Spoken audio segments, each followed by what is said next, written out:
જય શ્રી કૃષ્ણ, જય અંબે બધાને. કેમ છો બધા? આજે છે સન્ડે ને આજે હું બનાવી રહી છું બાળકો માટે થોડો કોરો નાસ્તો.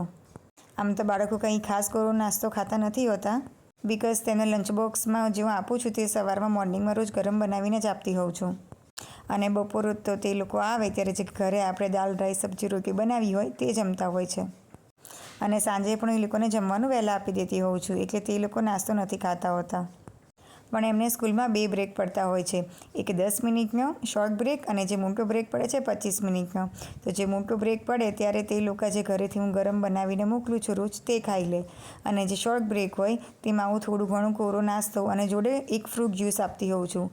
કાં તો લીંબુ શરબત હોય કે સિઝનલ ફ્રૂટના જ્યુસ હોય તેવું આપી દઉં, તો તે આની સાથે તે થોડું ઘણું ખાઈ લે. કેમ કે મોર્નિંગમાં તો તે કાંઈ ખાઈને જતા નથી હોતા, માંડ થોડું ઘણું દૂધ પીને જાય છે. અહીંયા આગળ મેં સિંગદાણા વધારે લીધા છે કે જેમનાથી તેમને પ્રોટીન પણ સારું એવું મળી રહે, અને થોડા કાજુના ટુકડા પણ લઈ લઈશું. તમે અહીંયા આગળ બદામ, દ્રાક્ષ પણ લઈ શકો છો. અત્યારે મખાના મારી પાસે અવેલેબલ નહોતા એટલે મેં નથી લીધા, નહીંતર તમે એ પણ એડ કરી શકો છો. અને અહીંયા આગળ હું વઘારી રહી છું મમરા. તે હું પાણીપુરી ફ્લેવરના વઘારું છું, એટલે અહીંયા આગળ હું પાણીપુરીનો મસાલો પણ એડ કરી રહી છું.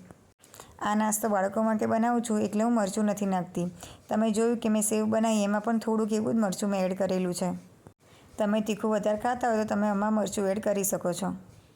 પણ સેવમાં થોડી ઘણી તીખાશ છે અને અડદના પાપડમાં પણ થોડી ઘણી તીખાશ હોય છે, એટલે બાળકો માટે એટલું ઇનફ હોય છે.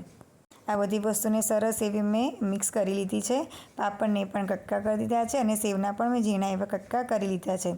હવે તેને એક મોટા તપેલામાં લઈને આ બધી જ વસ્તુને ભેગી કરીને હું મિક્સ કરી લઈશ. આમાં થોડું ગળ પણ હોય તો વધારે સારું લાગે છે બાળકોને, પણ હું તેમને ખાંડ ખવડાવતી નથી. પણ જો આવી કોઈ વસ્તુમાં ખાંડ નાખવી હોય તો હું સ્વેરનો યુઝ કરું છું. તે પ્યોર મોંગ ફ્રૂટના પાવડરથી બને છે અને તે જેટલી શુગર વપરાતી હોય છે તેના 3 ભાગનો જ યુઝ થતો હોય છે. તો હું આમાં પણ તે જ થોડું એવું એડ કરી રહી છું.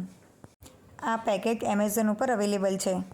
તમે તેને એકવાર મંગાવીને જરૂરથી ટ્રાય કરજો. તે હેલ્થ માટે તો ખૂબ જ બેનિફિશિયલ છે.